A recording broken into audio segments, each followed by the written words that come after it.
Bonsoir à toutes et à tous, ravi de vous retrouver pour ce nouveau point sur l'actualité vendéenne en ce jeudi 22 août. C'est un bras de fer qui dure depuis 7 ans. 7 ans que des riverains et des associations s'opposent à l'établissement La Cabane à Brême-sur-Mer. Le collectif Balance ta cabane dénonce notamment un impact néfaste sur l'environnement de ce bar-restaurant et lieu de loisirs installé sur le site d'une ancienne cabane ostréicole. Une manifestation avait notamment été organisée au printemps dernier.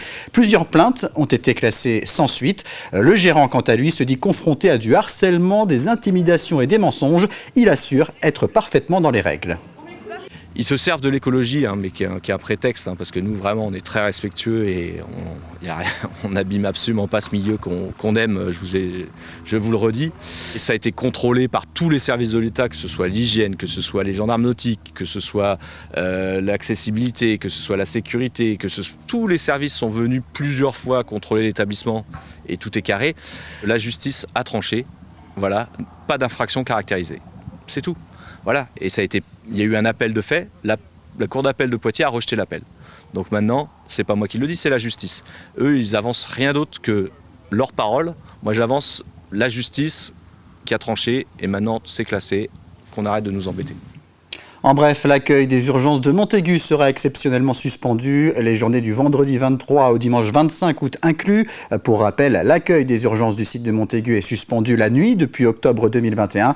Il est demandé aux usagers d'appeler le 116 117 pour les soins non programmés relevant de la médecine générale et le 15 pour les urgences vitales. Le relais de la flamme paralympique s'élancera dimanche depuis 12 villes françaises, dont La Roche-sur-Yon. Sur un parcours de 5 km, 24 porteurs de la flamme vont se relayer. Et parmi eux, le Lyonnais Olivier Châtaignier, ancien grand champion paralympique de tennis de table.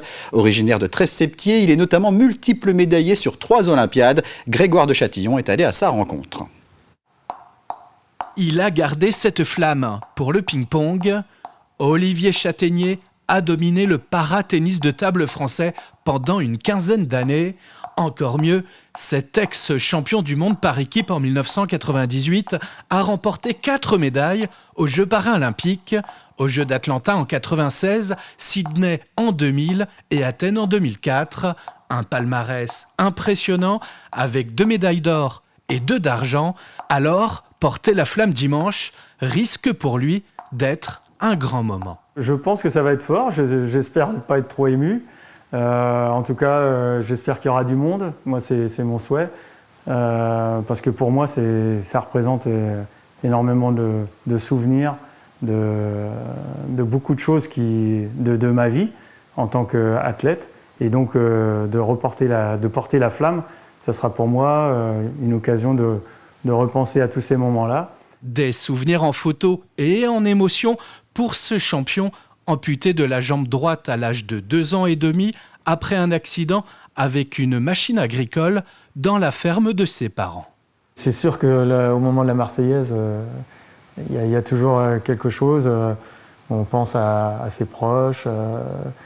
Voilà, on représente le pays, donc forcément il y a de l'émotion qui remonte. Et puis il y a la satisfaction, c'est-à-dire que si la Marseillaise sonne, c'est que on est satisfait du résultat et que voilà, on est content. Être multimédaillé aux Jeux paralympiques, ça change la vie. Je me souviens qu'à chaque Olympiade, on a pu être décoré par le président. On a été à l'Élysée, on a été à la Garden Party. Moi, j'ai assisté à des matchs de foot de l'équipe de France, du FC Nantes. Grâce à mon parcours d'athlète, forcément, il y a des portes qui s'ouvrent. À 51 ans, Olivier Châtaignier, technicien de profession dans l'habitat pour les personnes en situation de handicap, sera le 24e et dernier porteur de la flamme à La Roche-sur-Yon. Partager et expliquer l'histoire et la culture perse, c'est l'objectif de l'association Ariana, créée en 2001 par Manigène Nouri.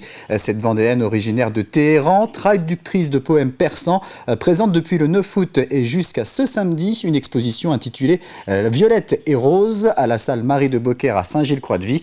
Elle est accessible tous les jours gratuitement et met en avant les richesses de la culture persane. À noter que ce samedi, à l'occasion du dernier jour de l'exposition, un concert de musique de la Renaissance sera donné à 18h30. On s'intéresse maintenant au projet Danse au cœur, initié par la ville de Fontenay-le-Comte et la compagnie Gianni Joseph. Gianni Joseph est un chorégraphe qui a fait ses premiers pas de danseur à Fontenay. L'objectif de ce projet, qui en est à sa 3e édition, est de proposer une offre culturelle gratuite au quartier prioritaire des Moulins-Liots et plus largement sur l'ensemble de la commune. Au programme des ateliers de danse, bien sûr, mais aussi de la photo et des arts plastiques. Reportage Cyril Guillet.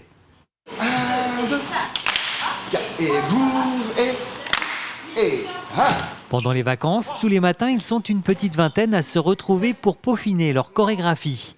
Un projet artistique et citoyen baptisé Danse à cœur et initié par le chorégraphe Gianni Joseph. Je suis issu du quartier des Moulins-Liots, j'ai grandi ici et donc du coup je voulais proposer une activité qui soit gratuite pour les jeunes du quartier prioritaire mais aussi pour l'ensemble de la ville afin de donner un autre regard sur le quartier et puis de faire voir qu'il n'y a pas de fatalité par rapport à la réussite. Si j'ai déjà la tête là, je peux pas la lever plus, vous comprenez? Donc quand vous faites le glisser ici, ensuite il y a le côté relais. J'adore sa façon de travailler où c'est vraiment, on fait une partie échauffement où on se perfectionne en même temps et puis ensuite on danse sur des chorégraphies soit qu'il fait, soit que nous on crée. On est différentes tranches d'âge, il y a des plus jeunes, des plus petits. On s'entraide et puis il n'y a pas de jugement. Et en plus de ces ateliers de création dédiés à la danse, les habitants peuvent s'initier à la photographie et aux arts plastiques. Ça prouve aussi aux enfants qu'en fait quand on veut, on peut. Pédagogiquement, on y va assez lentement. On se rend compte souvent que les enfants ont besoin en fait tout simplement d'être mis en confiance. À partir du moment où la peur est effacée, l'enfant il fonce. Et donc du coup c'est ça qui est le plus important. C'est redonner l'échange, le partage et la confiance en soi pour pouvoir avancer. Et ce que je leur dis à chaque fois, c'est si tu es capable de le faire dans la danse, ça veut dire que tu es capable de le faire n'importe où. Assistés d'Amandine Guay, ces chorégraphies feront l'objet de vidéos qui seront diffusées à différents moments sur le quartier des Moulins et plus largement sur la ville. Une autre restitution se fera au printemps dans l'espace René Cassin de Fontenay-le-Comte. C'est la fin de ce journal, merci de l'avoir suivi. Je vous donne rendez-vous ce vendredi à 12h30 pour une nouvelle édition. À très bientôt sur TV Vendée.